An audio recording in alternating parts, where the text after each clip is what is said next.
নমস্কার। বীর পুরুষ কবি রবীন্দ্রনাথ ঠাকুর। মনে করো যেন বিদেশ ঘুরে মাকে নিয়ে যাচ্ছে অনেক দূরে। তুমি যাচ্ছ পালকিতে মাচরে, দরজা দুটো একটুকু ফাঁক করে। আমি যাচ্ছি রাঙা ঘোড়ার পরে, টক বুকিয়ে তোমার পাশে পাশে। রাস্তার থেকে ঘোড়ার খুঁড়ে খুঁড়ে রাঙা তুলে মেয়ে ঘুরিয়ে আসে। সন্ধে হলো, সূর্য ডাবে পাঠে, এলিম যেন চোরা দিঘির মাঠে। ধুধু ধুধু করে যেদিক পানি চাই, কোনোখানে যেন মানব নাই। তুমি যেন আপন মনে তাই ভয় পেয়েছ, ভাবছো এলেম কোথা। আমি বলছি ভয় করো না মাগো, ওই দেখা যায় মরা নদীর সোতা। চোর কাটাতে মাঠ রয়েছে ঢেকে, মাঝখানেতে পথ রয়েছে ঢেকে। গরু বাছুর নেই কোনোখানে, সন্ধে হতে গেছে গাইড পানে। আমরা কোথায় যাচ্ছি কে তা জানে, অন্ধকারে দেখা যায় না ভালো। তুমি যেন বললে আমায় ডেকে, দিঘির ধারে ওই যে কিসের আলো।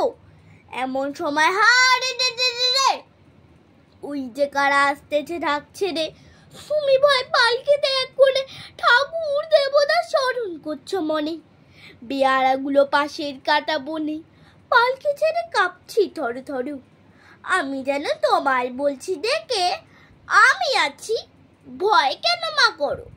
হাতে লাঠি, মাথায় ঝাঁকড়া চুল, কানে কাতে গোটা জবার ফুল। আমি বলি দাঁড়া খবরদার, এক পাকা দাসি যদি আর এই চেয়ে দেখ আমার তলোয়ার, টুকরো করে দেবো তোদের সেরে। শুনে তার লম্পদি উঠে চাচি উঠলো, হ্যাঁ রে। তুমি বললি চাসনি খোকাউরি, আমি বলি দেখো না চুপ করে। ছুটি ঘোড়া গেলেম তাদের মাঝে, ঢাল তলোয়ার ঝনঝনি বাজে। কি ভয়ানক লড়াই হলো মা, যে শুনে তোমার গায়ে দেবে কাটা। কত লোক যে পালিয়ে গেল ভয়, কত লোকের মাথা পড়লো কাটা। এত লোকের সঙ্গে লড়াই করে ভাবছো খোকা গেলই বুঝি মরে। আমি তখন রক্ত মেখে ঘেমে বলছি সে লড়াই গেছে থেমে। তুমি শুনে পালকি থেকে নেমে চুমু খেয়ে নিচ্ছ আমায় করে। বলছো ভাগ্যি খোকা সঙ্গে ছিল, কি দুর্দশাই হতো তা না হলে।